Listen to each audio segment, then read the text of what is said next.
So the game is, as Steph said, it's basically about being a journalist, exploring different sources, and trying to unravel what's going on behind the scenes.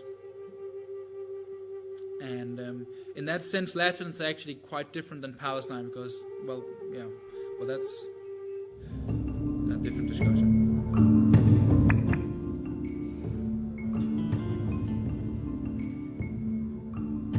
So you basically walk around in this virtual environment interviewing different people.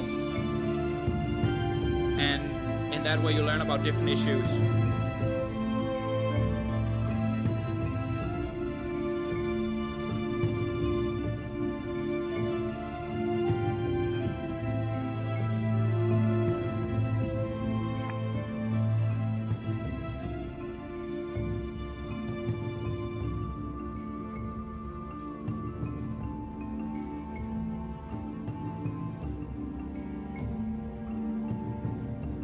These are some of the areas that you deal with in the different missions.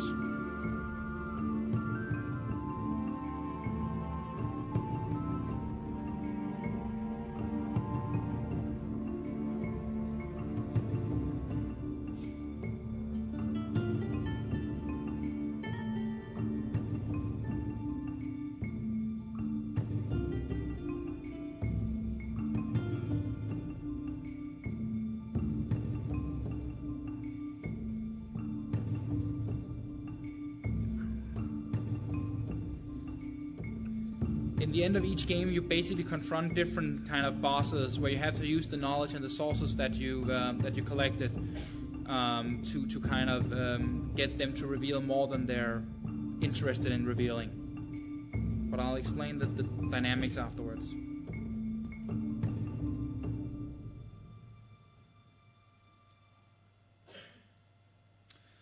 So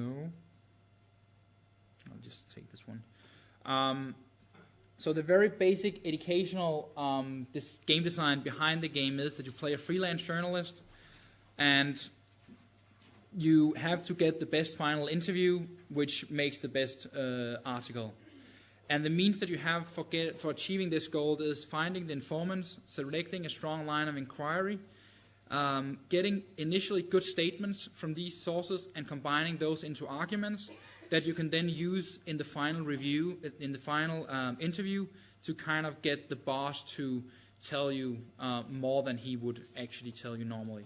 So it can basically be kind of compared to, what would happen if you went into the White House and interviewed Bush about the Iraq War, unprepared or prepared.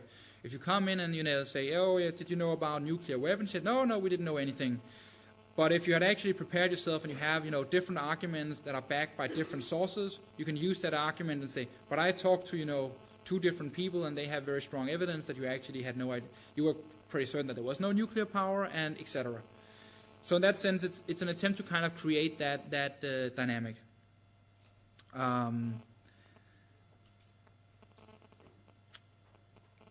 Just to kind of give you the basics behind the game, it's CD-ROM based, which is a big problem that we're changing, making it online. It's made in a 3D game engine called Unity, which is kind of a small technology for indie developers, which is quite cheap and easy to use. That can be recommended.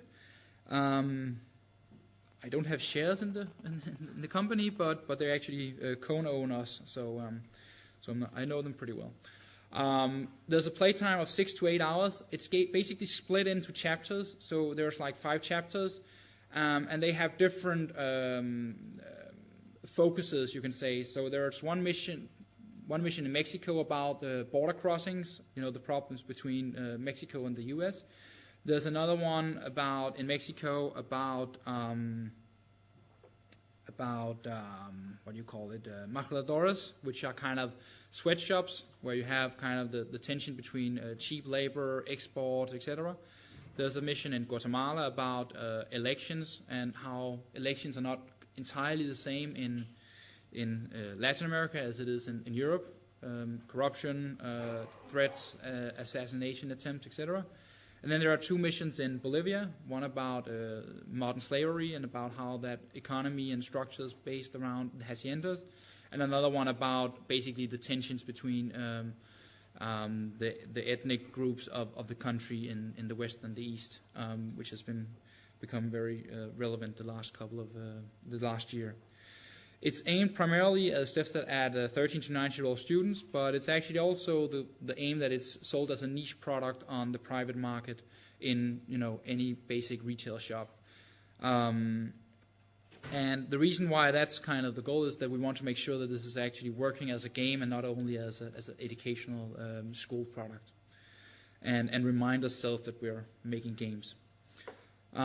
It's mostly used for citizenship, but also for geography, media, history, communications. So it has kind of a cross-disciplinary take on things, but it's very much citizenship and history. But it kind of differs a bit between countries. They have, because curriculums are built up very differently.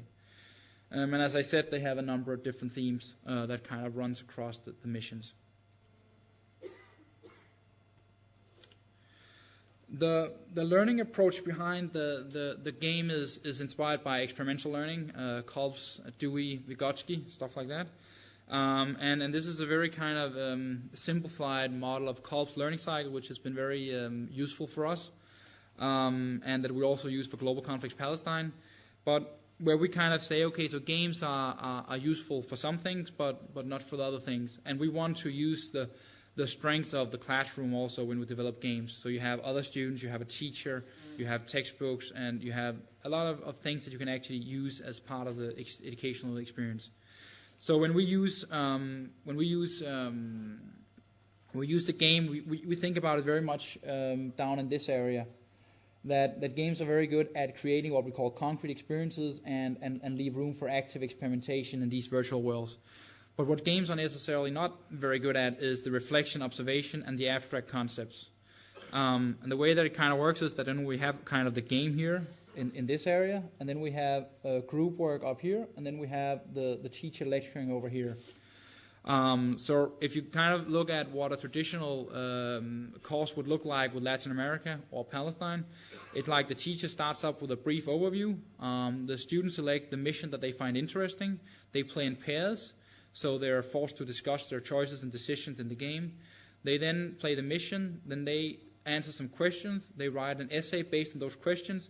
The teacher, kind of picks up on that. And then in principle, you can kind of continue the circle around. What the game is very good at is kind of starting the students with actually no background knowledge whatsoever. Students can start playing, it's easily recognizable, and they can kind of play around and see what happens and interact with it.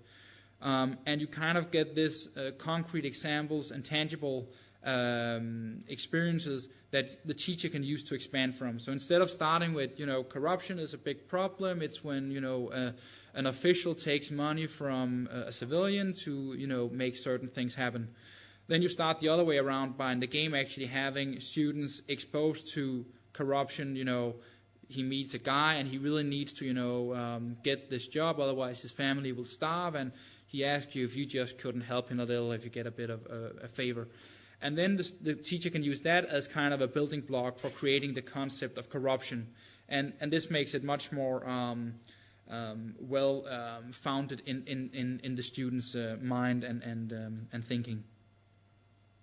But what also is quite important is that we try to use the teacher quite actively for facilitating the learning experience.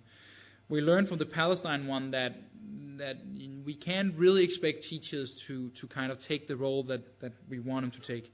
So for the Latin one, we made sure that you can play it, with a what do you say? Not an ignorant, not a lazy teacher, a busy teacher. And we tested this